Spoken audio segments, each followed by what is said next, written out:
সেটাকে দেখুন ভক্ত দাস খোলাখুলি আহ্বান দেলে যে বিজু জনতা দল এবং কংগ্রেস পার্টির মেଣ୍ଟ হো বলিকি বিজু জনতা দল তাকে অস্বীকার কলা নাই অস্বীকার করতে আমি জানিথান্তু যে পূর্ণচ্ছেদ পড়িগলা অস্বীকার ন করিবা ফଳରେ সমাজକୁ এই বার্তা গলা যে ইচ্ছা অছি ଆଉ ରାଜ୍ୟସଭା ଇଲେକ୍ସନ ସମୟରେ ବି ଦେଖିଲୁ ବସ୍ତୁତ ମେଣ୍ଟ କଲେ ଅତୀତରେ ମଧ୍ୟ ମୁଁ ଦେଖିଛି ଯେଉଁ ସମୟରେ ୟୁପିଏ ସରକାର ଥିଲା 2004 ରୁ 2014 ପର୍ଯ୍ୟନ୍ତ ଏମାନଙ୍କର ଅଲିଖିତ ମେଣ୍ଟ ଥିଲା ପୁରା କଂଗ୍ରେସ ସାଙ୍ଗରେ ଥିଲେ 2009 ମସିହାରେ ପ୍ରଦେଶର ଭାରତୀୟ ଜନତା ପାର୍ଟିର ମୁଁ ସଭାପତି ଥିଲି ସେ ସମୟରେ ମେଣ୍ଟ ଭାଙ୍ଗିଗଲା ମେଣ୍ଟ ଭାଙ୍ଗିଲା ପରେ ରାତି 12ଟାରେ ଆମେ ଗଭର୍ଣ୍ଣର ପାଖକୁ ଯାଇକରି ସମର୍ଥନ ପ୍ରତ୍ୟାହାର କଲୁ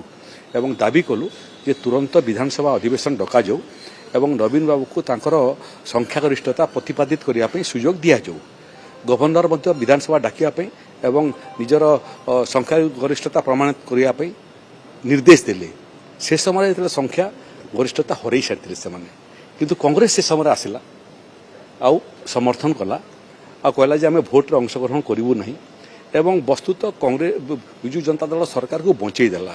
ତ ଏମାନଙ୍କର ବହୁତ ଦିନ ହେଲା ଆମ ସାଙ୍ଗେ ଯେତେବେଳେ ମେଣ୍ଟରେ ଥିଲେ ଆମ ସାଙ୍ଗେ ମେଣ୍ଟରେ ଥିଲେ ହାତ ମିଳିଥିଲେ ପଛପଟରୁ କଂଗ୍ରେସ ସାଙ୍ଗରେ ପ୍ରେମ ଚାଲିଥିଲା ଇ ଯେଉଁ ଚୋରା ପିରତି ଏବେ ଧରା ପଡ଼ିଗଲାଣି ତ ବାହା ହେଇଯାଅ ମେଣ୍ଟ କରିଦିଅ